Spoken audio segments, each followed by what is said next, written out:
But I think true femininity isn't just about being soft, but it's also about being resilient. Like you could still be this woman of strength and be resilient, but you don't have to that has to be like your leading force. Women have wisdom. They hold love and compassion and empathy, gentle and but not passive. And I think that's where women have that hard time of that, having that soft complex without being too passive, without being too assertive.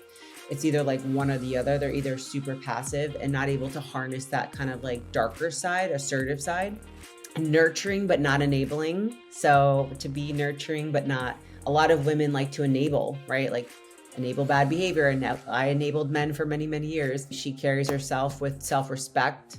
She doesn't seek attention, but she also knows there's power in depending on a man and holding space for a healthy masculine person in her life, whether that's her father, her relationships, her brothers, whatever.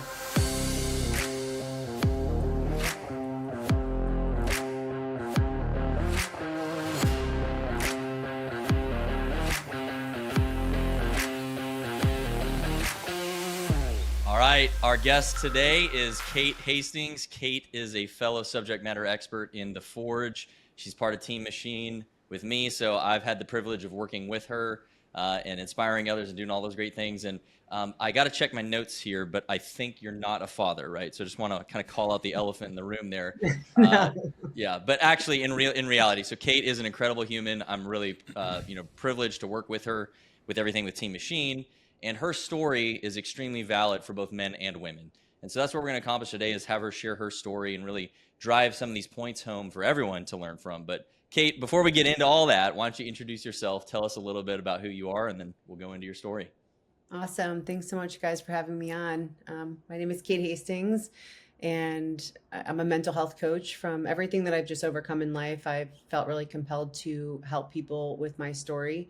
I have a background in, personal training, florist designing, did that for a really long time. And then I just wanted to make a larger impact with the mental and emotional aspect of just from my upbringing to the things that I personally overcome, and just, making a difference with people with that. So, from a young age, my father struggled with addiction and mental illness. So I didn't really have a father. He did his best, and sometimes someone's best isn't always the greatest. He had an awful upbringing, and so did my grandfather. So it's just generations of men being passed down that were not available, sexual abuse, drug addiction.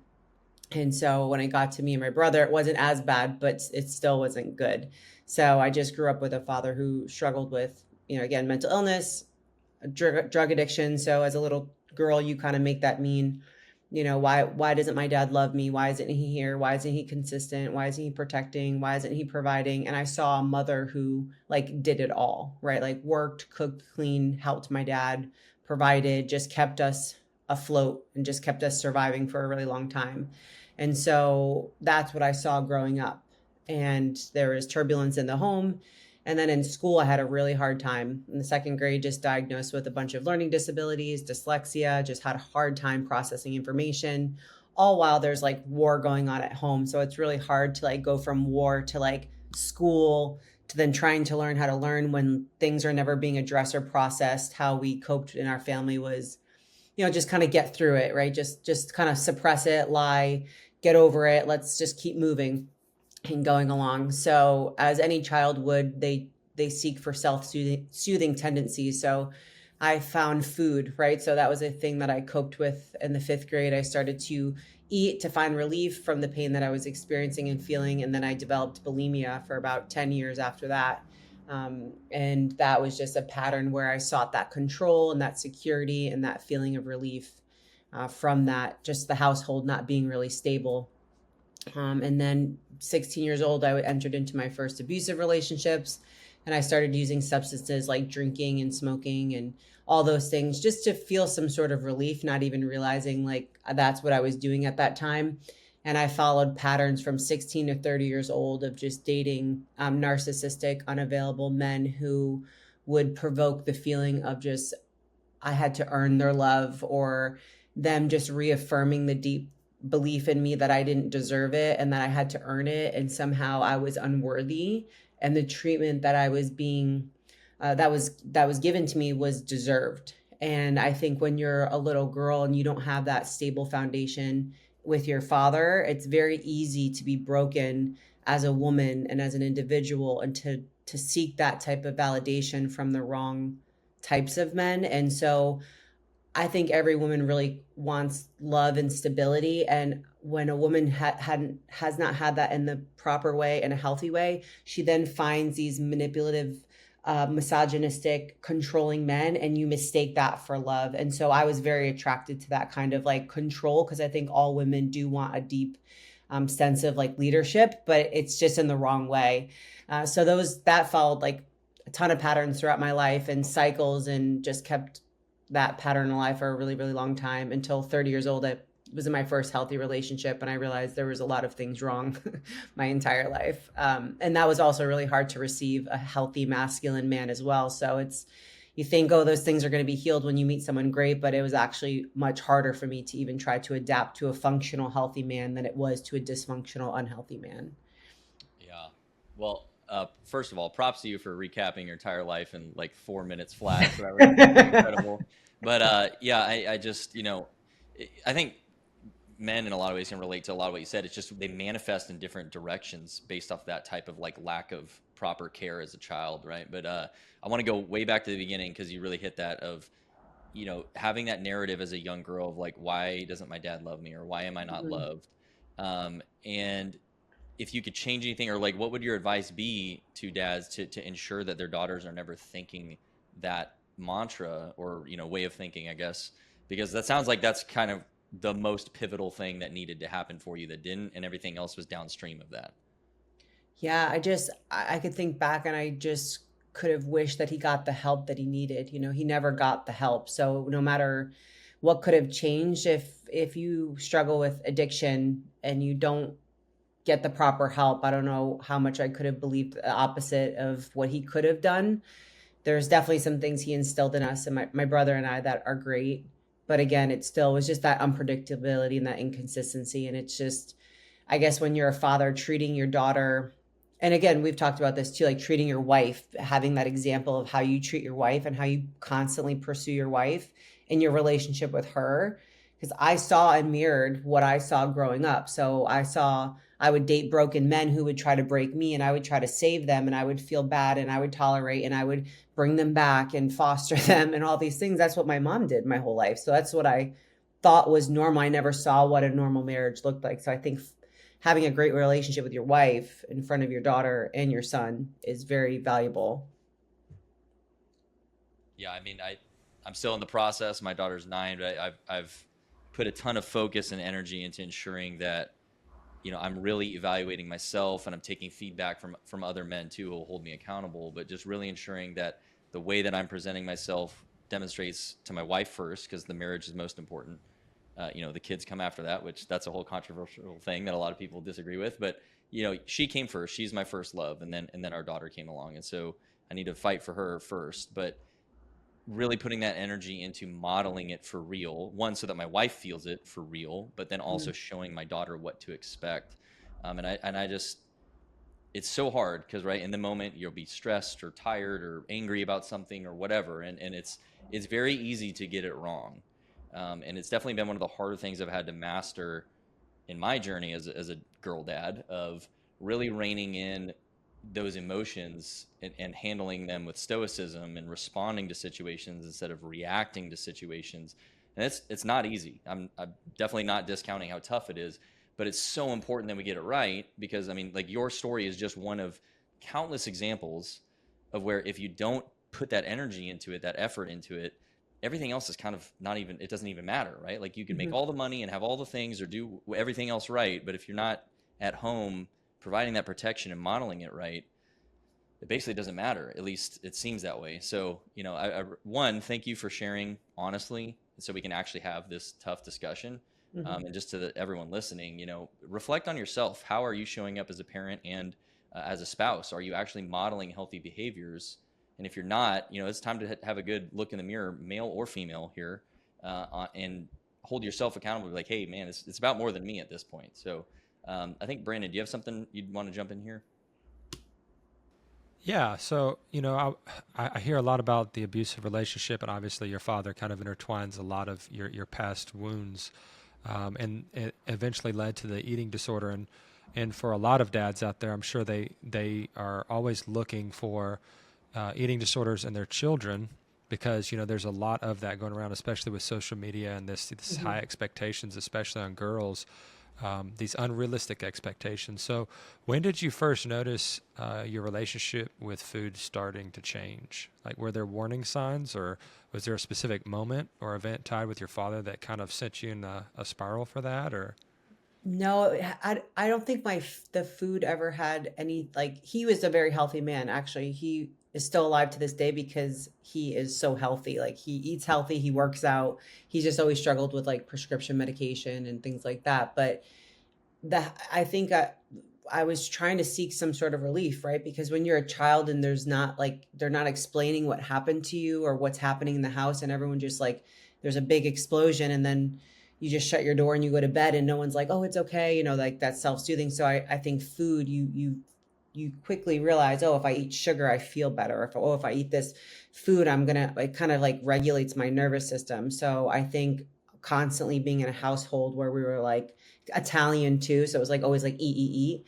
That was like a way that we just kind of, I just felt relief, and then the throwing up just kind of helped that release, that tension, just kind of like that build up and release, and the control. So typically, children who develop eating disorders at a young age, they want to seek control because there's a lot of things out of control in their environment to create safety internally. So yeah, it was very young, like fifth grade, up until a little after high school. It was like bad, like 3 times a day, all day, every day. I would throw up every meal. what were like your first steps to recover? Fitness and jujitsu. I rebranded my eating disorder for sure. I just transferred one extreme to the other, but it was definitely better than throwing my food up. So I started to weight lift, and I started to get into jujitsu, and I found fitness, and I stopped partying. I stopped drinking, and I found purpose. And I found that like really good feeling that I got from like food and drinking. And I found it with fitness. Now I went from one extreme to the other, but again, it took years for me to kind of heal the core things of like unworthiness and unresolved trauma that got me to the place of a healthier, even with fitness, because I was just very extreme. I was very all or nothing, black or white. Then I went to extreme dieting. I went to extreme training, Right. extreme discipline, rigid, but again, much better than my other lifestyle. So Yeah. I think for a lot of people, including myself, with addictive behavior styles, you have to channel, your addictive behavior into something that is positive for your life. Otherwise, the negative ones will eat you up. So I think that's a great piece of advice. Thank you, Dustin. yeah. I think you had something, buddy. Yeah, Kate. So my dad wasn't around, so I can empathize, to some extent with having kind of an absent father. Your brother, it sounds like, may have had some similar challenges to you. Do you think there's any differences in how men and women react to not having their dad around and kind of emotionally available? Did you see anything happen with your brother that was different from you? Did you have kind of a different experience than him?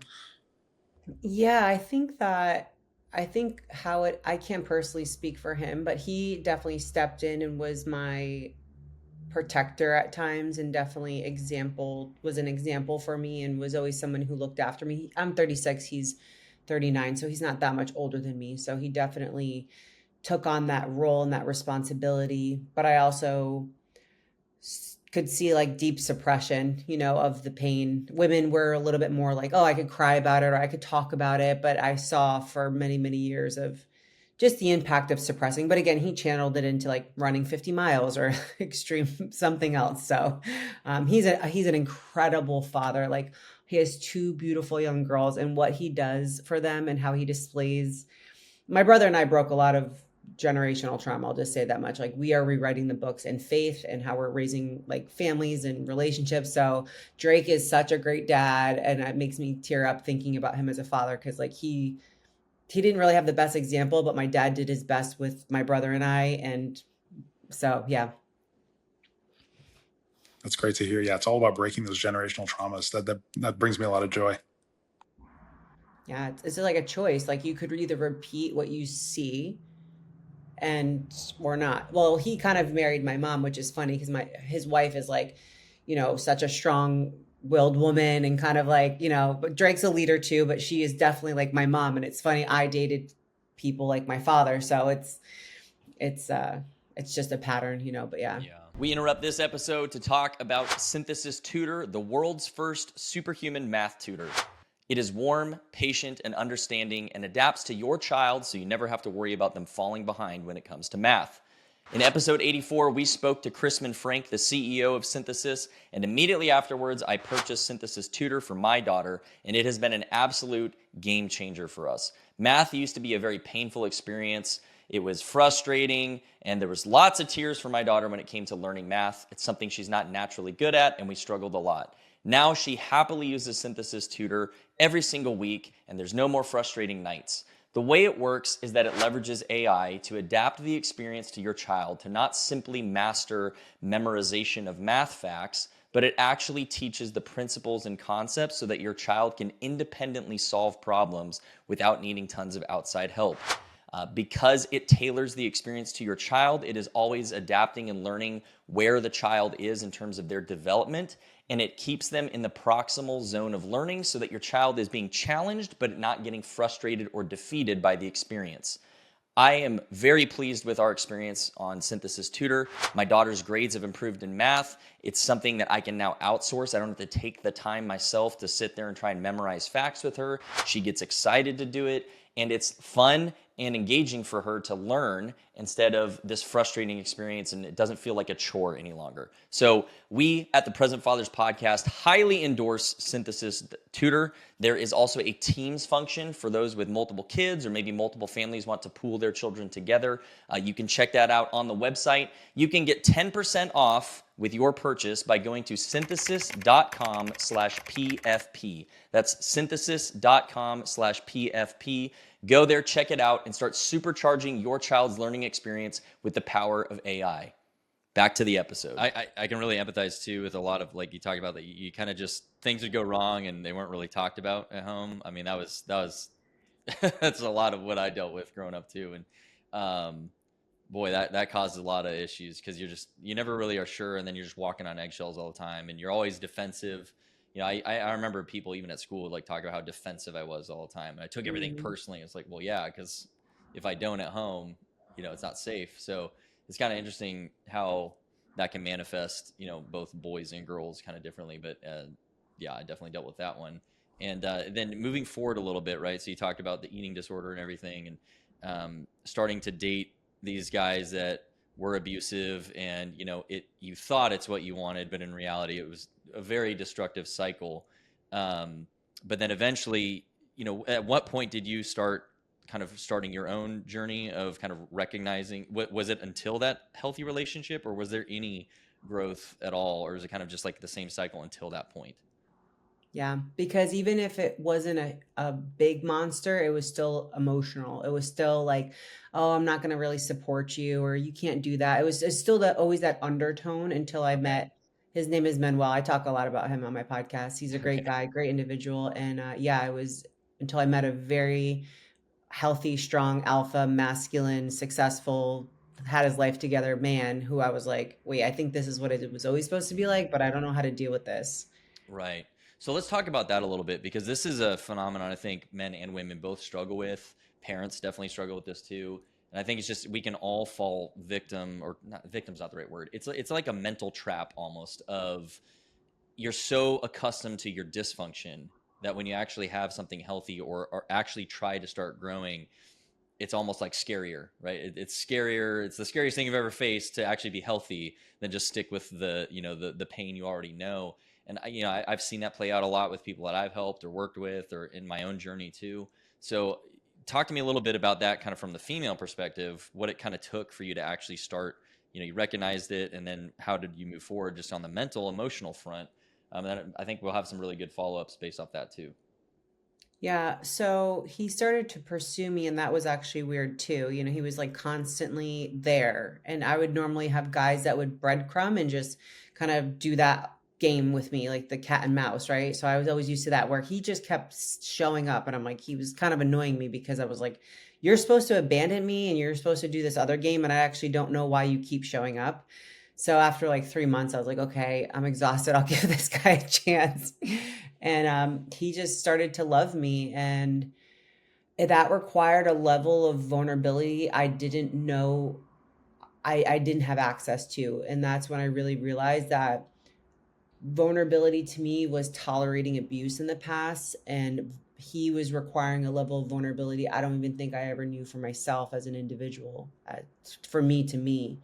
And he was trying to include me in his life. And I remember he asked me to Thanksgiving one time, and I just thought that was the weirdest thing that I was like, you want me to go to Thanksgiving with your family? He's like, yeah. I was like, okay. But I was just always used to men abandoning me on my birthday or sabotaging the special moments. Like narcissists typically like to ruin good things. So he was doing all these things, and I was like so flabbergasted by him wanting to pick me up from my surgery. I was like, I'll just get an Uber. Like I'm not really sure why you keep offering these things. Like then he realized like, oh wow, this girl's been really abused or broken, and I don't even think she knows what I'm talking about. That's how overwhelming it was, that I just felt like I was a tool all those years for the men, and I'm obviously responsible, and I'm not using that like a poor me, but like I was just like a tool in those moments of relationship. It was never a companionship. It was never a relationship. I was just always being used, right? And Yeah. allowing myself to be used, but not even realizing that I was being used. Right. So, yeah. Yeah, you highlighted a really good point here too, where he recognized like, whoa, maybe she doesn't even understand that like this is actually what healthy looks like, you know. Yeah. And this is something I wanted to speak to all especially the husbands out there. Okay, especially if you start growing yourself and you're leveling up and really kind of starting to break these patterns and these cycles. That's where it's really critical that you lean into the empathy muscle here for a minute and recognize that your wife probably is still dealing with a lot too, and she's still in that cycle, and she's not going to just magically be better. And this is something this is where I got hung up a lot, was like I felt like I made a lot of progress and I started knowing the right answers, and then I was almost like pushing it down on my wife as like, well, you should figure it out too, like why aren't you Hmm. carrying your weight, you know. And it was that's like the exact opposite of like what it means to be a husband, you know. That's the opposite of masculine leadership. That's like the blame game, you know. That's like what teenage George did. And instead, what I learned is when I finally started to recognize like I just need to provide this covering for my wife. Yeah, I didn't cause that problem necessarily. Like it could be from her past. It's not something I did to her, but having that kind of covering for her and like helping her with it instead of treating it as this thing that's being done to me was a huge step in our marriage, really, really, really leveling up there. And so I just want to kind of, you know, you highlighted it where he recognized it, but men, it's so important that if your wife is struggling with something on that front and maybe you have the capacity to deal with it, is emotionally slow yourself down, really provide a lot of grace around that, and kind of, you know, bring her to the same side of the table. It's you and her versus that problem, not she's doing it to you. And I know at times it won't feel fair. It will feel unfair. But what's going to actually heal both of you faster is exactly what I just described, that process of teaming up on it. And it requires a lot of grace, understanding, and empathy. So, Kate, I don't know if you have anything to add to that point before we pass to Brandon. He's got another question for you. But that to me is just such a critical thing that I wish I would have understood sooner. Yeah, I think with like a man's ability to be emotionally available, especially to women, we're such complex creatures as far as our emotions, and men are the complete opposite. So I think honestly, understanding a man's emotional availability and a woman's emotional availability and how we speak different languages and we need different things is super, super important. There's some great books out there about that too. Yeah, and I think a lot of men where they mess up too when they get in this new growth mindset and they're trying to turn over a new leaf is they have this growth, so they expect their partner to grow just as fast, and it causes so much conflict. And they just need to focus on themselves and let the rest come naturally. Your leadership will push somebody into the right behaviors naturally over time, like you were saying earlier with the guy doing all the right things. You're like, oh, this is what a good man looks like. And so, we have those kind of key parts, but, I'd love to talk about what, like some of the tactics that these narcissists use as a playbook, um, against you, so that we know what to look for our daughters, when we're trying to screen these men, because as a father, it's a really important job for us. Yeah, I think so if I could look back and think, okay, like love bombing, right? I think when a woman doesn't know her value or her worth, like now where I'm at in my life, I'm not really impressed if a guy just compliments me, right? Whereas before, any little bit of attention would have been, oh my gosh, whatever. It's like you almost feed off that and need that. So it's like that constant reassurance in your daughters and reaffirming who they are and their value and their worth without getting too big of a head, but beyond their looks. But yeah, just the love bombing, the ability to manipulate and twist words. Like your words don't really match your actions. So if they're like constantly doing something and saying the opposite, just lying about it, they typically like to live double lives. I mean, there's a spectrum of narcissism, right? But yeah, I think the biggest part is just that those cat and mouse, those highs and lows. Like, so what I really found appealing to narcissists was my house was always very high and low, high and low. There was always up and downs, up and downs. And narcissism, why they become like so addictive is because they create those like that tug of war. Like they'll bring you to the top of the mountain and then just drop you off the hill and just like discard you. But then you're so broken that you kind of I would almost beg men to stay with me who would abuse me, which is wild to even say. That's how low my self-worth was. That's how low I thought of myself. And then if you don't know who you are and then someone says that you're great, you want to hold on to that very thing because that's all that you have. So, And Kate, do you feel like you're in a position to help other women who have had a similar situation? Have you been able to use some of your experiences to help other women who maybe are in the same situation? absolutely. Absolutely. I help women all the time with that. And it's definitely a part of my coaching and of my podcast. I talk a lot on my podcast about that. There was definitely a year that I talked a lot about that type of relationship and sharing my story and, giving hope, because when I found out what a narcissist was, it just blew my mind because I didn't even know that I was with a narcissist. I didn't even know what that term was or what I was experiencing until I really wanted to check out in 2018. I was with one for 5 years, and it's like it's like you're in your own little cult. It's weird. When I watch cult documentaries, I'm like, wow, that I understand that to some degree. Being with a narcissist, your mind is just erased. You're very confused. You're just like a shell of an individual, how they're able to, just attack your brain and your emotions. Yeah, it's all about like control basically. And then what you're talking about too, that kind of up and down, it's almost like you long for the thrill of the fight at some point. Yeah. You're so used to the up and down of it. Like if you are stable, it seems scary or uncomfortable, and so you're almost like trying for it's like a self-fulfilling prophecy basically. You start a problem just because you want to have the up and down again, and I had many patterns like that in my own life as well, so I can really Yeah. empathize with that. And yeah, I mean, I,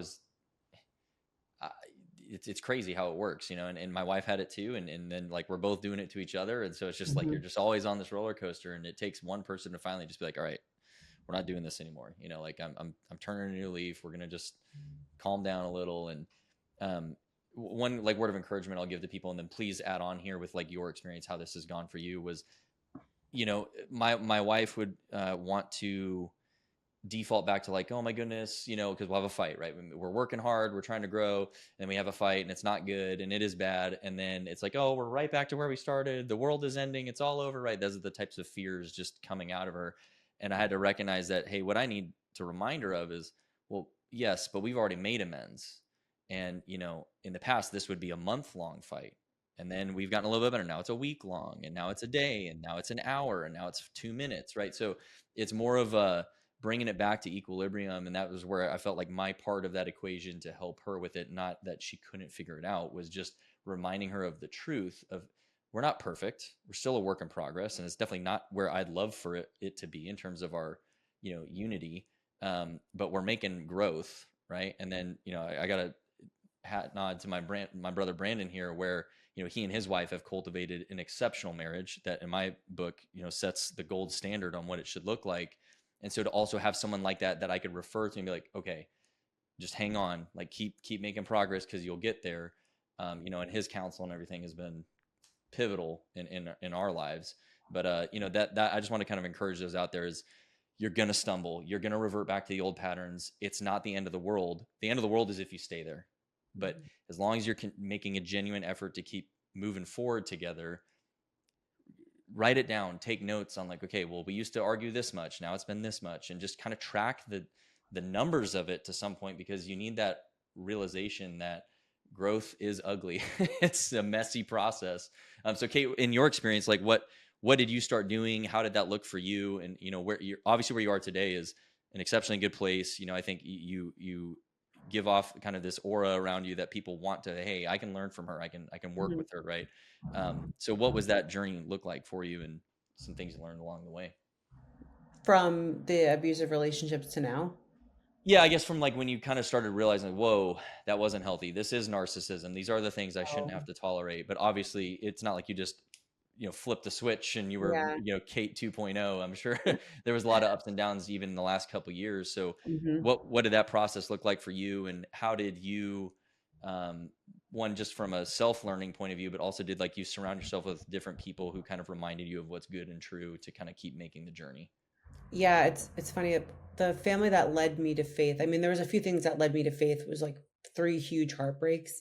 It was like each heartbreak, God was pursuing me and showing me and exposing my life to me. And there's this family, they're called the Oaks, and they displayed the most beautiful marriage, and they have five beautiful children. And I was very close with them, and they just kept loving me and showing up for me. And I was like, I want what they have. I never even knew that that was possible. Like, he's an incredible man of God, and she's a beast of a woman. I mean, a doctor, business owner, five kids, like beautiful too, strong, fit. She's all the things. I'm like, that's what I want. And like, what do they have? Of course they shared their faith with me and started to teach me and lead me and help me a lot, and seeing their marriage and thinking that that's even possible again when you see an example of something. So I just started walking closer with them, and then again, two more heartbreaks. They weren't monsters. I thought that they were the ones, right? So that the last two guys I was with, I thought I was going to marry, and they are not the ones.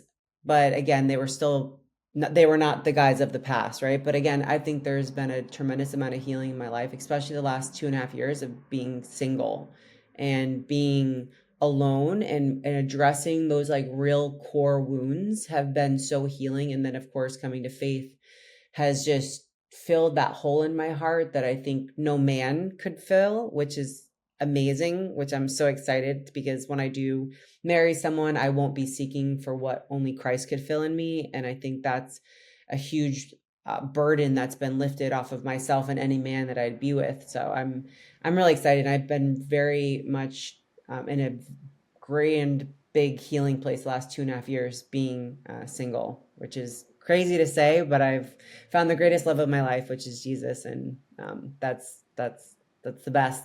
It's crazy because I was not about faith or God or Jesus, and He's just changed my heart and changed my life in ways that I never thought I would be this woman. And it's not because I read 10 steps how to be a great woman. I just really started pursuing the Lord and seeking God and trying to believe in what he called me to be, and following, his commandments, and stripping away the things that led me to those dark places with men, especially. Yeah. And it's been the best decision of my life. That's so beautiful. C.S. Lewis calls it the God-shaped hole.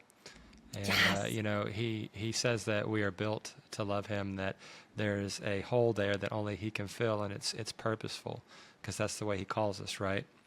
So that's so good. Now, how did your personal struggles, from like your father to the eating disorder and your relationships, how did they shape you into like the mental health expert you are today? I think there comes a tremendous amount of wisdom from someone who just read about something versus having life experience, and saying, okay, this is what I know what it's like to want to kill yourself. I know what it's like to be with an abusive relationship. I know what it's like to be bulimic, and to be on the other side of those things is such a blessing. So, and I know my place and time, but there's definitely people who've come to me for help, and I know that they need more help than I could offer. So I always have a ton of resources to give to people, if someone needs more help than I could offer them. But yeah, it's just been going through hell and then coming out on the other side and walking in the light. It's just like I just pull from that wisdom that I've just been through it, and I understand. And I think there's such a beautiful, when you could speak to someone's emotions and you could speak to someone's experience from a place of like complete understanding, and they just feel like you get them. that is something I think so many people I'm able to connect with. And I think connection is everything. You know, you could Yeah. sit across from a psychologist and they could say, well, yeah, I've read about eating disorders, and which is fine. I love psychologists. I'm not dissing anyone, but it's different. No, I get that. Having the experience gives you the ability to have the empathy and the true understanding that allows the healing to take place. It's just kind of like the same thing when you know something so intimately you can explain it simply. You know it properly, right? And so I guess for me, when you're sitting with a client and you're working with someone who's been through abuse or an eating disorder, like what's the first thing that you say to them that you wish someone had said to you? Like, it's not your fault. Like, it's not your fault, or like, Mm, man, I'm sorry. I'm sorry that that happened to you. Like, some people have never heard sorry. Some people have mm, never heard like your pain is valid, and like what happened to you was awful, and I'm sorry. And just like holding space from there, and just maybe even sometimes at first, like some people don't even need fixing. They just need to be heard, you know, just for a space of being present with someone and just getting them, and them just feeling like, okay, I could unload this, and just kind of starting from there. I find that very healing for people. So, Kate, can you share a personal story where you were able to help a client, where you took them from a place of pain to a place of healing? Can you think of one, obviously without sharing any details that they wouldn't appreciate, where you really feel like you made a huge difference in their life? Hmm.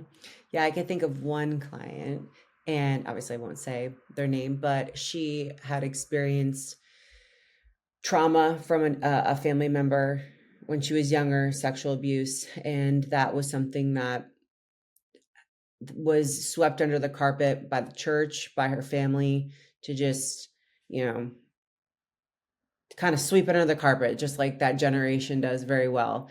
And so when she came to me, she wanted to get better at jujitsu and mindset. And I'm like, okay, there's a lot more than, you know, sometimes people come to me for one thing and I'm like, there's like layers underneath that, but let's go. Right. And I didn't probe at this point until 6 months of building trust and a relationship with her. And so as I got to know her and understand her, and to say, you know, and it was like, man, there was just this unspoken thing. She had been in therapy for, I think, 13 years and on medication. And I was like, have you ever talked to your parents about really what happened and why like nothing was ever addressed and nothing was ever talked about? And she was like, no. I'm like, what is it like to carry that like in you? And she like expressed, I was like, I encourage you to get with your therapist and your parents, and I encourage you to all have an honest conversation about what happened to you as a little girl. And that was like the breaking point for her, of like so much relief, so much like processing of the pain. Her father got to say a lot of things to her that he wished he had said back then, but he just never had the courage to bring back up. So that rebuilt her relationship with her parents, because it's like there's a white elephant in the huge, huge elephant in the room that like no one's ever talked about. That constant suppression and that constant wondering, why didn't no one save me? Why didn't anyone help me? Why wasn't the police called? Why, you know, all these things that creates a tremendous amount of anxiety and depression and like pain in an individual. And so when we were able to bring it to the table, and like her life is just like taken off medication, she's just an incredible, I love her dearly. So yeah, that's one person I could think off the top of my head, is like, why aren't we confronting the darkness that we're suppressing all the time? And like those hard conversations that need to be had sometimes will make all the difference. Now the gates are open, right? The only way out is through. Yeah, I'm like, there's a clog here, guys, and it's called, you haven't talked about your 30 something years old. This happened when you were a little girl, and all those years it's like an unspoken like, why, or what happened, why was the church more important at that point, you know? yeah. Yeah. That's grief avoidance, right? I mean, Mm, what could have been, what was. You have when you're in those stages of grief and you stop them, and you never get to the acceptance phase. You know, you're just burdened by it, and it's going to be a continual burden until you accept that grief, and you face it head on, and then you allow acceptance to carry it away, right? So it's yeah, beautiful. radical acceptance, that's like a huge it's my lesson four in my workbook with people, is acceptance is a huge, huge. I think so many Hmm. people don't even accept to be able to move on. So acceptance, like you said, is such a beautiful skill to have in our toolbox. Hmm. So Kate, yeah, I'm imagining you like arm barring one of your clients and then like having these conversations with them. So I think in my head, you should just beat them up, but I don't say that out You're gonna loud. get better. You will heal. Tap out, or else. Yeah, that'd be Yes, hilarious. yes. Good stuff. Yes. So you talked a lot about breaking generational cycles. That's something we speak about a lot. Because we believe that legacy is really the end goal for a man, right? The whole point of your existence is to leave something better than how you found it. And so for many men, that's, hey, you didn't inherit a good situation, time to change it, right? Uh, can you talk to us a little bit about that from the female perspective, right? You're not married right now. You're kind of waiting for the right man. You found Jesus and kind of restored yourself, whole.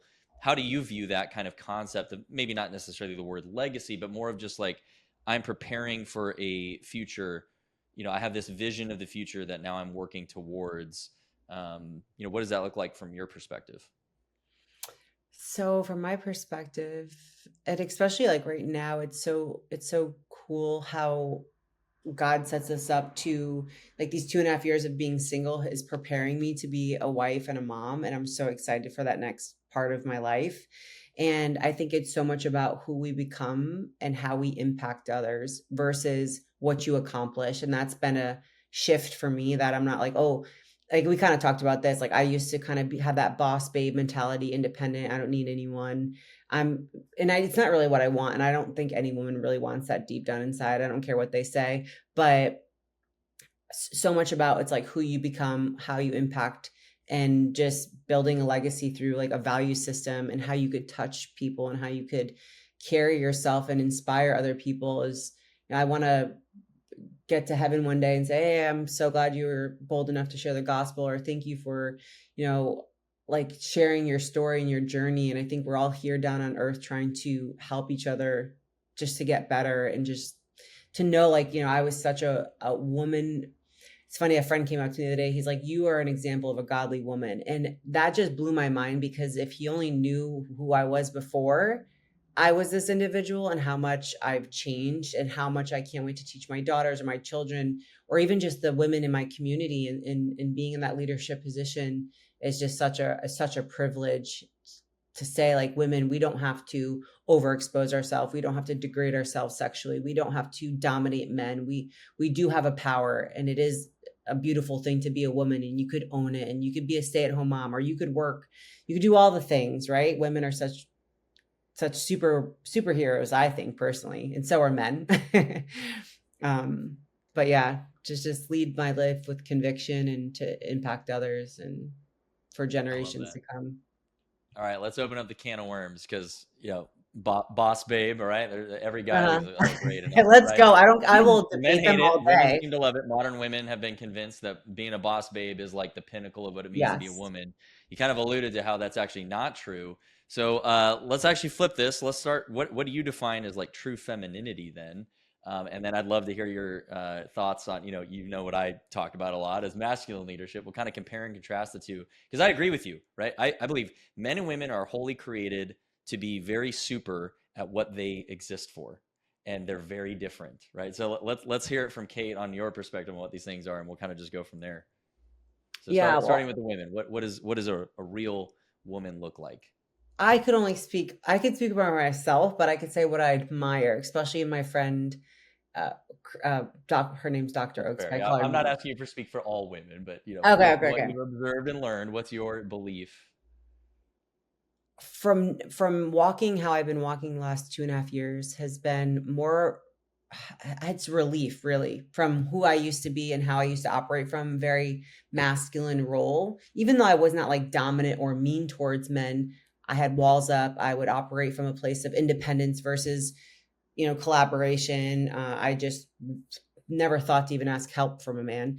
But I think true femininity isn't just about being soft, but it's also about being resilient, right? Like I think like you could still be this woman of strength and be resilient, but you don't have to like that has to be like your leading force. I think women have wisdom. They hold love and compassion and empathy. Um, gentle and but not passive. And I think that's where women like have that hard time of that, like having that soft complex without being too passive, without being too assertive. It's either like one or the other. They're either super passive and not able to harness that kind of like darker side, assertive side. Nurturing but not enabling. So to be nurturing but not, a lot of women like to enable, right? Like enable bad behavior. And I enabled men for many, many years. I think a woman is a giver, but she also sets boundaries. She carries herself with self-respect. She doesn't seek attention, but she also knows like there's power in depending on a man and holding space for a healthy masculine person in her life, whether that's her father, her relationships, her brothers, whatever. Yeah. Well, I'll interject real quick too. It's more than just depending on a man, because only she is the one who can kind of give him that. It's really hard to define, but like men have literally fought wars over a woman. Okay, like there's a push that your wife can give you as a man that just, it fills you with this energy, this strength, and I guess kind of spiritual motivation in a way, right? And Yeah. so, that only a woman can do that. Like Brandon can give me all the attaboys in the world, but it's not going to mean as much from my wife, right? It's just how it is. There's something about, the woman that you love and care for. She does depend on you, but then she also like kind of that's her superpower, right? She gets to turn you into like, takes you to this next level, and yeah. So I think is where you're kind of getting to, but I just, from the masculine perspective, that's how I see that playing out. But if Yeah. you're a boss babe all the time, you're both losing because you're, shouldering all this stuff that was meant for him, and then he's not really taking care of you now, and then you're not fulfilling him in that way, right? Helping him reach that new level. So yeah. You guys Yeah. have any follow up here? Questions? Go ahead, Oh, Kate. Go oh ahead. yeah. So there's a couple of things. Number one, when women buy into this boss babe thing, they're being led. They're just being led for money by another person, right? Whether it's a man or a woman or whoever it is, it's for money. And money is it's a very shallow thing for true purpose and happiness. And then going to your example of how feminine women, truly feminine women, can just make a man that much better. It's the Joker and the King paradox, right? So you talk to a man like he's a joke and he becomes it, right? But if you talk to him like he's a king, he becomes it, right? So Mhm. there's this innate ability for women to instill a purpose, a drive that just this sends a man straight into greatness or into weakness. And that's why we always talk about how important it is to select the right woman, or vice versa, when the seats swap there. So I agree. But, a lot of people that are masculine, well, at least I call them abusive masculinity, or the brute, as Stu Weber has called it. Like, you've experienced in your past, they don't have like real healthy masculinity. And so, me personally, I know exactly what a healthy masculine man looks like, but I would love, Kate, for you to kind of tell us maybe some key qualities, or maybe something that just really stands out from your perspective about what like a healthy masculine man should look like, or a king, as we say. I think a protector, a provider, a leader, someone who is confident and secure, someone who his word matters, who walks with integrity. I think a guy who isn't, it's funny if a guy will date me and he's like following like thousands of like Instagram girls, I'm just like, no, he's definitely still seeks like that type of, which is fine. Again, I'm not judging. I'm just like, like a guy that just seeks No, I'll purpose. judge. That's What- weak sauce. There's one woman, like, block, filter, hide. yeah, That's the world we live in. You got to do it. it's true. When I gave my life to Christ 2 years ago, I like unfollowed like 2,000 accounts, and women do it the same. Like you don't even realize what women do, that not as maybe as obvious as men, but like women do the same thing. I was following all these thirsty guys with their shirts off, and of course that just provokes thoughts of lust and Romance novels are like the number one selling book for women, right? So yeah. I think a man who like has a value system, who has boundaries, someone who has standards, someone who takes care of himself, who loves the people. I always look to see if the guy, how he treats his mom, how he treats the people around him, how he manages his finances, where he's going, right? Because I think you could tell a lot by an individual by where he's going, right? If you're going to lead, then I need to know where we're going, right? Yeah, and then all the other, I think, little small things could come into play, but I think that's the biggest thing, is a provider, protector, leader, and someone who's confident and secure. Because I dated like leader men, but they were not secure, so then it would turn toxic anyways. You know, they had the ability to lead, but then they would be insecure or threatened by something I was doing, and then they would just try to like put me down to put Like themselves up. controlling, Yeah, control. Yeah, yeah, more not controlling. influencing. Yeah. Yeah. Justin, did you have something? Yeah, that makes sense. So we see a lot of the black pill, the Andrew Tate, kind of situation where men, kind of embrace that. It sounds like you've seen some of the female equivalent of that, which is kind of embracing the black pill, that can, kind of boss babe. What made you decide not to go that route? What made you decide, after all the experiences you had, not to hate men, but to instead hold out hope that you'll eventually kind of meet your perfect person, and you'll get there eventually? I think the good thing about my experience, I never hated men, and I never talked bad about them. I just feared them like tremendously. Like I was scared even to have friend relationships. I wasn't like a man hater woman club over here. I still kind of because I think I'm a respectful person regardless, but I really, honestly, it's crazy to say, but like really loving and following Jesus has like just changed my life. Like I can't equate it to anything else besides burnout. You burn out as a woman when you seek to be like a man in ways, right? Like that constant striving. And I'm a hustler in ways. Like I will do it. I will keep going. I will go after things. But I feel like after a while, you're just like, I don't want to do this anymore. I don't want to do all these things by myself. I don't want to get the ladder out. I don't want to do all these things. So I think I was tired. And then just following like God and Jesus above me, I think put me in a position to now be able to see that in a man. But I think him above me has really humbled me in a lot of ways and has made me more submissive to him, and honoring him. I've learned how to honor myself, and then now I know how to look for honorable men, if that makes sense. That's good. So you use the word submissive, right? And I think a lot of people hear the word submit and they think it means, like total surrender doormat. And in reality, to choose to submit to someone is actually it's a display of strength, right? A lot of character, a lot of trust, a lot of courage in that act. So, what do you say to, I obviously get a lot of this feedback on stuff I post, but I have a lot of people like, oh, you're just trying to control your wife, or I bet you chain her to the to the heater in the house or whatever. All the accusations start flying out the second you say terms like headship and submission. So from your point of view, why do you think women are missing it when they don't want to submit in a marriage, right? And what are they missing out on? And obviously you're not married right now, but from what you've learned in this kind of renewal of your mind, what does that term mean to you? Because I think it's been so co-opted and corrupted that just the term itself like throws people off one way or the other, and I think it's really somewhere in the middle. But I'd love for you to kind of talk about that a little bit more. Yeah, I think when you haven't experienced, like I've experienced full surrender and submission to God. Like my life was 2.5 years ago. I thought I was going to marry this guy. It was a counterfeit. It broke my heart and it got my attention in a way I never thought would. It was the type of heartbreak that led me to really evaluate my ways. And I said, okay, I'm 100% in. I'm not 90%. I'm not lukewarm. I'm like not going to have Jesus as a concept, but really fully submitting my life to him. Business, podcast, relate my body, whatever it is.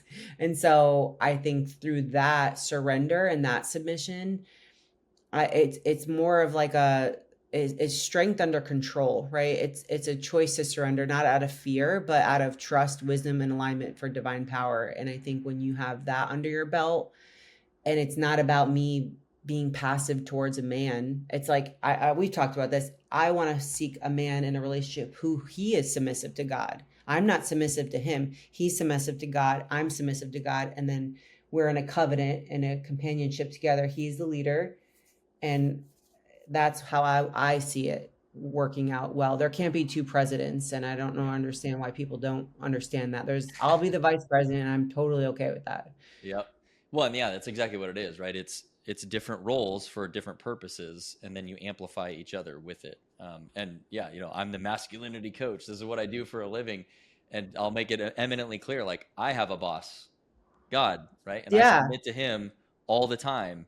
And it's not like, that's why it's easy for me to just execute on actions that I know are best for my family, because it's wholly in aligned with what he's ordered me to do, right? I'm a man under orders. It's not my will be done, it's his. And so, when you just go full send on that, right? Like, I've been seeing the meme fly around. It's like, after further consideration, I'm going to become more extreme in my religious beliefs. It's like, yeah, actually, that's real, because the more I'm just doubling down on it, it's like the more this stuff just starts working out. It's almost like his ways work, So Oh yeah, the Bible's real. It's yeah, true. it's amazing. It's the greatest book ever written. But yeah, that's really good stuff. And I just trying to cut through the noise here, because I think men and women have both been led astray on this concept. And so the final thing I'd love to just touch on, maybe before we have kind of closing questions here, is I think most men misunderstand what a woman's number one need really is, what the top needs for a woman are. And so they try to care for their wives or potential wives, right? Maybe they're in the courting phase.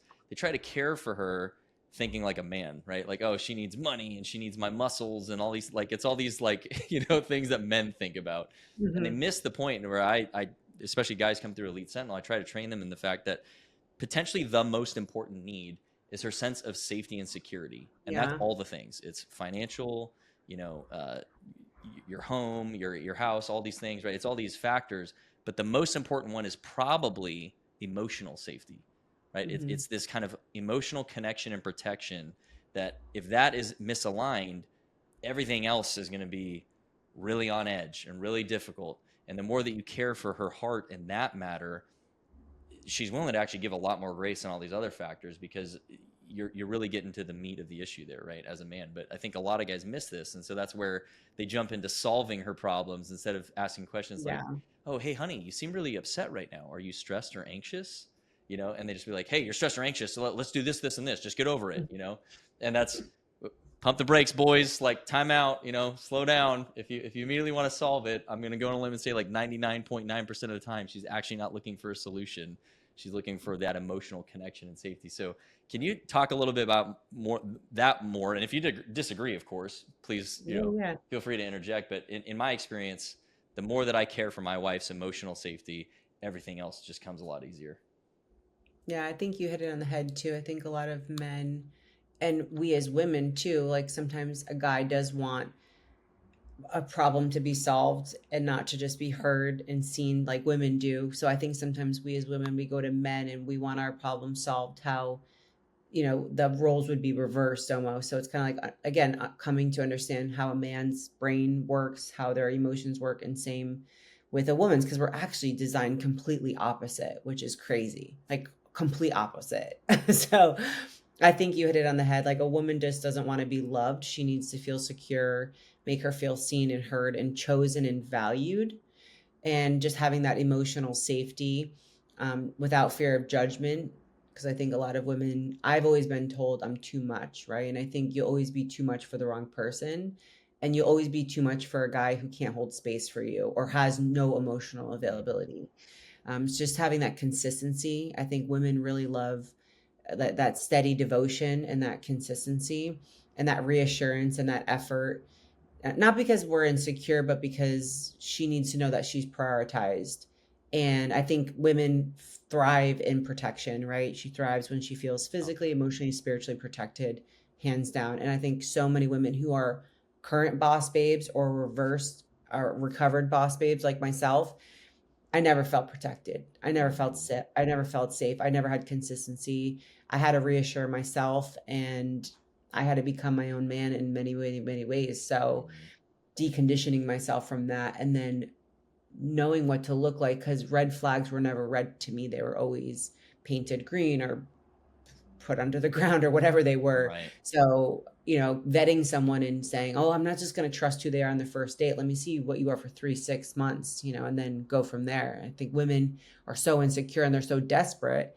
I've never been more single actually having standards in my life. So it's crazy how you raise the bar, you have standards, you have value, and how there's not peasants and breadcrumbs all around you. Yeah.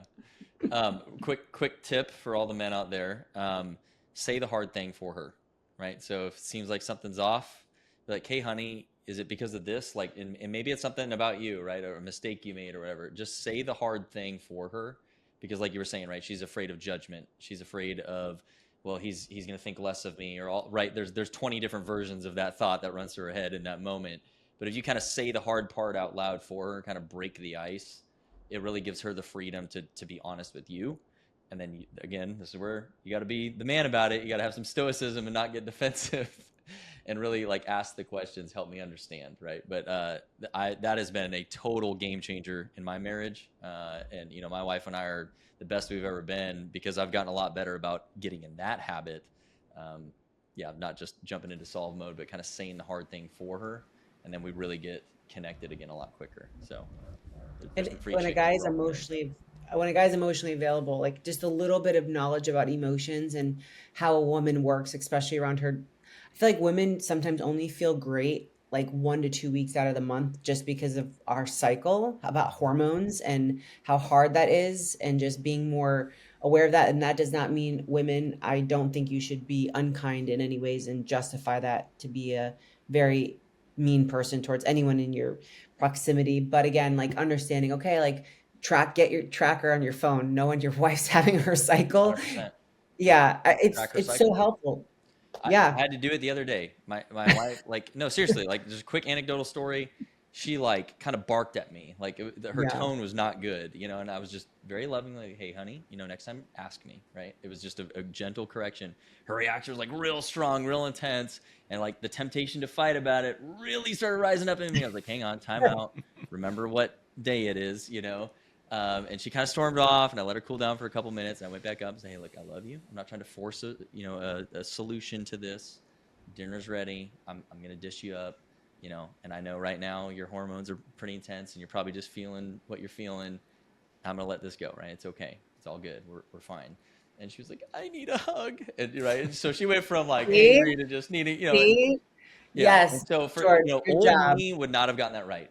Even maybe 6 months ago, I probably wouldn't have got that right. But the more that I recognize, like, hey, look, there's a difference between even on the male side of things. Like, you're not being a doormat to give grace. There's a big Yeah. difference. You know, you're not tolerating disrespect just because you give your wife grace. There's a big, right. She knew in that moment after we reconnected, like, you're right. I shouldn't have said that to you that way. She acknowledged that. She apologized for that. And like, I don't even care at this point again, because we're reconnected again. But anyway, that's an anecdotal little example there, but it helps because I'm paying attention to what time of the month we're in and when it's Yeah. coming. And, you know, it's the hard. week before that's the most intense. So there you go, man.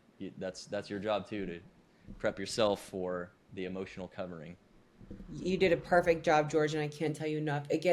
Sometimes it gets so dark during those times, like men can't ever understand, but like it gets depressive, it gets dark thoughts. You get, you know, just so like we could hear someone breathing and be like annoyed by it. That's how wild hormones are. And that, I've seen again, that. you've done the right thing, George, by just putting your pride aside and just hugging her, because that's really what we need in that moment, even though we may not deserve it because we just acted. But like it's so easily diffused with a chocolate bar, with a hug, with like just, you know, just during that time. Anytime outside of that, women, you have to take responsibility and be accountable. You should not be a monster towards people. So I wonder if the person who made the Snickers commercials, like hungry, need a Snickers, you know, I wonder if they did that after a moment with their wife. Probably.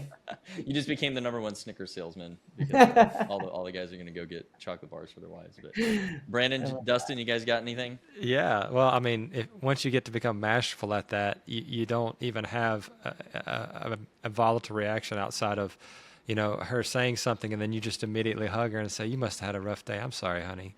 And boy, it's just instant, just defuses. It's amazing. So great job, George. I love it. But these are I all finally got it right. Okay, I'm not trying to make listen. myself look good here. I got it wrong for like a decade. Okay, in fairness. Listen, sanctification. Brandon and gets it growth. right all the time. I learned. No. Sanctification and growth takes a long time. You know, the Israelites, they left in one day from Egypt, but it took them 40 years to get Egypt out of them. Amen. Right? Yeah. And so, you know, it takes time. You have to give yourself a little grace, but Emotional traits are such an important thing for men, especially to learn and to grow in. So one of the things I always tell people is you need to get emotional intelligence to understand where you're going wrong. Then you need emotional regulation to control those emotions. And then you need relational intelligence because you have to have those emotions interact with other people's emotions. And so once you can get all three of those puzzle pieces together, man, you're unstoppable, right? So my question to you, Kate, is what is the most underrated emotional trait that you look for in a man, and why do you think it's so rare? Honestly, like just the ability to pick up, right, without having to say anything. I think that is a rare thing, that just what George did. I mean, obviously, maybe your wife was a little bit more obvious, but not, again, just saying like, okay, she's in distress, she's hurting, something's off. Let me just go to her and kind of console her. Or just, yeah, just having, it's very rare that I meet men or have met a lot of men who have that emotional awareness plus that masculinity plus that balance of it all. So for a guy to just, I don't know, sometimes when a guy's like, oh, like wants to know more or conversate with you, sometimes I'm like, oh wow, okay, he has the ability to connect right off the bat. So yeah, picking up on those small cues is definitely Yeah. something that I think women like, that is, to do something before you even have to ask for it. Because I think women I'm a natural server. I love to give. I love to do and make things special. But I think I don't know. You tell me if I'm wrong, guys. It's a little bit more effort for you guys to do that. Not that you're not doing it because you're not a great guy, but thoughtfulness. I don't know. What do you think? Yeah, I think we're very practical, right? Like to Practical. pull from the Yeah. army experience, right? It's like you're in a patrol base and it's the priorities of work. Well, security is number one, right? You got to watch for the bad guys. So it's like I think our focus is very outward and like efficiency this and output that, Yeah. and so it's very like, you know, it's further down the list to do little gestures, right? But Yes. I forced myself to get in that habit of just doing that because of the investment it actually makes, right? We actually miss it, right? We think that's this lower down on the list priority, but by doing little things, it actually makes this huge investment in our families. I'm like a broken record here, man. I tell all my guys to write sticky notes for their family, right? Just little, hey, I'm proud of you, I love you, just these little Yes. things that you actually mean, and just stick it, on the mirror or something for your wife to see or for your kids, whatever. But like those little things, I've forced the habit. It's not natural. It's not like I just still wake up every day and I'm like, I'm gonna do these things because that's who I am. It's a trained skill. But yeah, I think our brains are wired to be focused on other things. Partly is that's our job, right? It's my job to Yeah. look for the bad guys and kill the the bears and all that kind of Mhm. stuff and do the hard things like that so that you can be inwardly nurturing as the feminine. But you do want to be considered. You want to know that we acknowledge you and are thinking about you. So that's why those little gestures they're like huge deposits in your Yes. marriage that are gaining compounding interest over time. And so that's really like the glue of the relationship. Brandon, did I nail that? Did I get it? Relationship coach? All Oh right, there yeah, we go. buddy, you got it. I'm learning, guys. Yeah, like just like for a guy to just say, thinking of you, I hope you're having a great day. I can't even tell you as a woman how far that goes, or a sticky note, or a rose you got off the street. Just something so simple and thoughtful goes a very long way for women, because we want that reassurance and that, because like we as women, we're like, oh, I can't wait to make their bed and put a chocolate on their pillow, and like we think of all these little things. Like I love doing those types of things, but again, it's not natural. I think maybe Brandon, tell me differently, if it's not It's natural definitely for not you guys, like natural. you said. So it Not goes a used for long me. way. We have to be It's not natural. domesticated, like puppies, right? But that's a really good point too when it comes back to like what we talked about earlier, where the emotional safety piece. Um, it took me forever to finally recognize that when my wife's feeling that, it's not an attack on me. It's not that I actually messed something up and she's doubting my leadership or not trusting me or something. It's just a doubt. She's just having that thought run through her head of, am I enough? Am I cared Yeah. for? Am I loved? Right? And it has everything to do with her actually. And it's that being able to slow myself down and not get defensive about it and just kind of put myself in her shoes for a minute and be like, hey, honey, no, that's not true. Yeah. I do love you. I care about you no matter what, right? And it's like casting vision is what I call it. Cast the vision for her that she can't see for herself. But those little gestures is also like it's essentially doing that on like the micro scale where it's just like, hey, I'm taking a minute to think of you in my busy day to let you know that you're cared about. And it's wasn't natural for me. Maybe I'm just a jerk. That's a possibility too. But I had to build that skill and build that habit. But it's definitely something that I highly recommend all the men listening to this consider doing more frequently, because it's what she needs. It's these little things that she needs from you that go a very long way for both of you. So, Dustin, did you have anything? I still remember from His Needs, Her Needs with Dr. Willard Harley, one of the most important mistakes that a lot of relationship therapists make is they talk all about communication. And so they bring these couples in together and they learn to communicate how much they hated each other and they'd still get divorced, right? And so the whole idea is you need to be on the same team. You need to be trying to meet each other's needs. You need to find ways to still love each other. So even if you're not communicating perfectly, even if that sticky note is written like a caveman, like me love you, kind of thing, like the key is that you're showing that intent and that desire to support and be loving. And I think so many of us try to get that exactly right and communicate it perfectly. It doesn't matter. It's all about the intent and that you're on the same team together. I love that. As a question for you guys, I know like guys like to pursue women, right? Right. Is that like okay? Absolutely. So is it like is Well, it we like a should, yeah. We But I think should. yeah? that's natural. Yes, we want to pursue, the damsel in distress, and we want to be the knight in shining armor. That's I yeah. think the current generation is struggling with that because of all of the painting of masculinity as terrible, like just as a broad brush.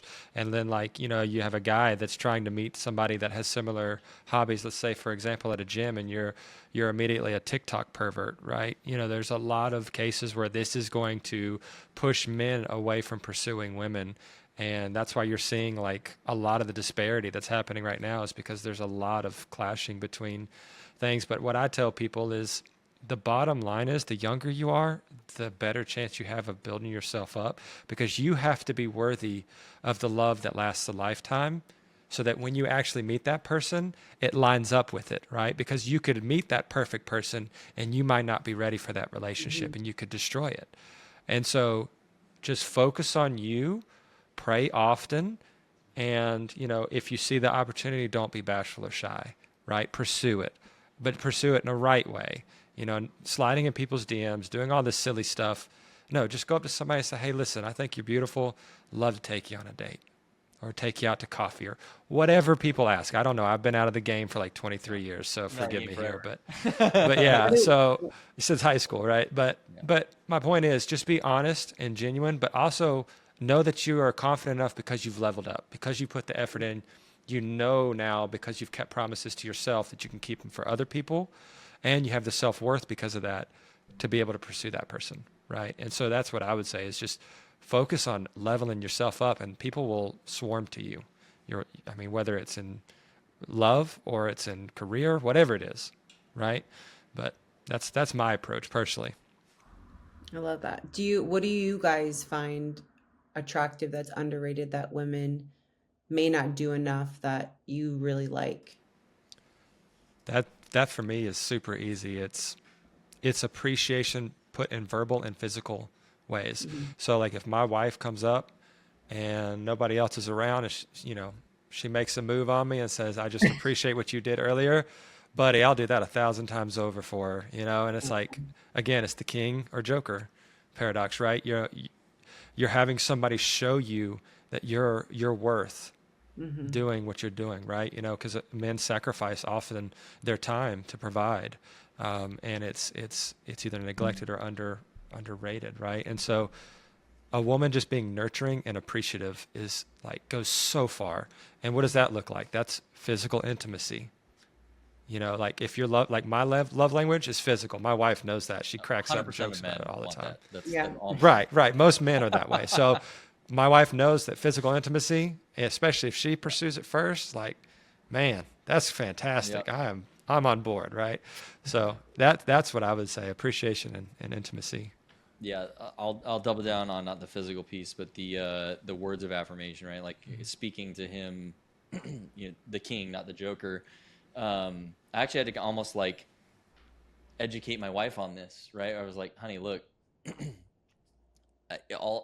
doesn't matter what the world says to me, right? I have all the praises of everyone, the only person in the world I actually care about hearing any of it from is you. You know, she's like, well, I just don't understand. You know, you're out there getting it. You're just capable. You're doing all the things. You know, you're just having success or whatever. Like, why do you need that from me? I'm like, because I'm doing it all for you, right? Hmm. You're my bride. You're the one I'm fighting all this stuff for. It's not to just, you know, pat myself on the back. It's so I think women don't realize how much power they hold and what they can actually give. And I kind of spoke to that earlier, where like, you know, a good woman turns, or a great woman turns a good man great. You know, you can inject something into a man that nothing else can give him, and those honest moments of like, honey, I'm so proud of you. Like, I love the fact that you're my husband. You know, like if she says stuff like that, you know, you're ready to go to battle. Like it'll turn any day good. And so, you know, hopefully there's a bunch of women listening to this, you know, that don't discount how much power you hold there. And even if maybe he's not like the world's best dude or whatever, and he's really making an effort to be a better husband, father, Yeah. Try. those, you know, generous pourings of words to him is going to accelerate that process for him. He will become a much better man much faster. He still has to do all the work for sure. It's still his responsibility, but dang, it makes it a lot easier. It's like wind in your sails when your wife says those things to you. So, you know, again, that's a habit that maybe if it doesn't come natural to you, kind of force it and Yep. just make that a thing to really speak life into your husband in that way. That's a And huge recommendation for me. Kate, if you want to see the perfect example of that, look at how a man should pursue Jesus. Yeah. So he should adore him. He should pray. He should build relationship. He should give thanks. He should do all these things. You can create a whole list. And then Jesus did the same to the Father, right? Hmm. And so a wife doing that to her husband, since he's the leader of the household, and then Jesus is the leader of him, and then, you know, it keeps going up, you know, the hierarchy. Look at that. However that looks. And Corinthians, First Corinthians, what does love look like? Well, it's very patient. Yeah. It's very kind when it doesn't need to be. You know, Yeah, it's grace. kind of like we want to be able to put our armor down, right, at home. It's the one place we want to be able to we'll still be the strong man, especially like in the emotional sense, right? We're gonna set the tone of the home, but I don't want to have to be on all the time. You know what I mean? Like this is my sanctuary too, right? It's like especially in the marriage bedroom, right? Whether you're getting busy or not physically is not what I'm talking about. It's that, you know, that is me and her and nothing else. The world doesn't get a say anymore. The stresses of my day or whatever it was doesn't get in between us anymore. And so like that, again, that's where those words from her, or even just like a kind question that demonstrates she's considering me, of, hey honey, was it a tough day today, and, you know, rubbing your back and Yeah. stuff, like that may not seem like much to a woman, but to the man, that's like, oh man, she gets it, she cares about me, you know, like that. Hmm. It is just like it lifts you in a way that nothing else will. So hopefully that answered the question well. I I know we love kind of that. rambled, but that's really important for women to All right, understand that. we'll check that box because I know a lot of women like nag over reverse. Like, what's the difference between like nagging and? So nagging is actually the man's fault, all right? Oh Because yeah. Okay. he through his lack of action, he is Okay. now creating the dynamic of, I'm a little boy, mommy needs to nag at me to get me to do anything that should have been done already, right? So that may be a hard pill to swallow, gentlemen. I was in the same boat, all right? That was me. And as soon as I started growing and stepping up and leading for real, and then eventually, right, you earn the leadership capital to tell her, yeah, next time ask me, don't order me, right? I'm your Hmm. husband, not a child, right? You can start to be a little bit more firm once you've earned it, but that takes time if you haven't been the guy.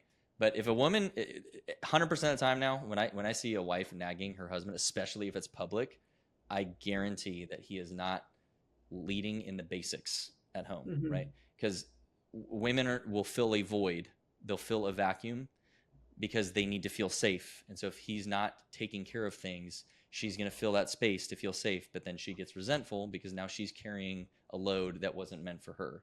It was something he should have been already doing. And I'm not talking about chore play either, right? So that's another form of manipulation where guys are like, oh, I'll do all the chores around the house, then she'll want to have sex with me. Nope, bro. She knows what you're doing. She can tell that you're trying to just get in her pants by doing all the chores.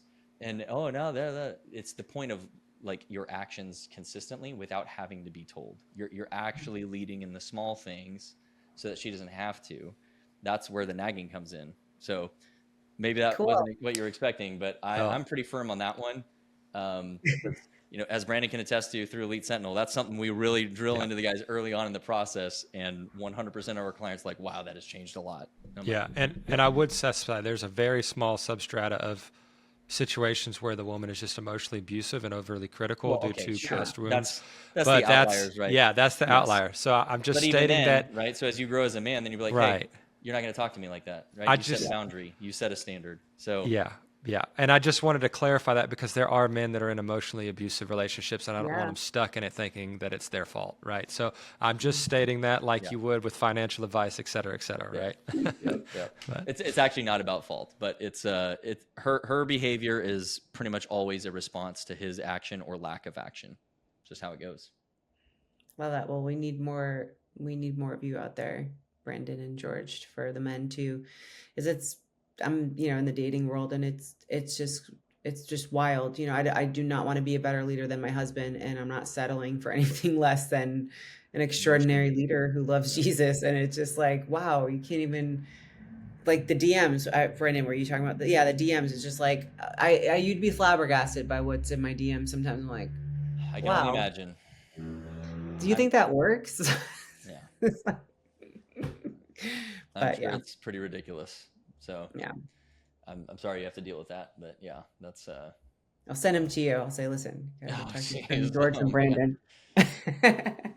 I get enough negativity my way. I don't need extra, but yeah. Anyway, Kate, any closing thoughts? Any last pieces of advice you want to give? I just thank you for the both of you for having me on, and obviously sharing your wisdom and knowledge. And it's an honor. And I just pray that this podcast reaches the ears of people who it will impact, and that they'll make a difference in their life, and especially women too. Like I hope to reach women and reach the gospel, reach it all. Well, we certainly hope that too. Kate, where's the best place to find you?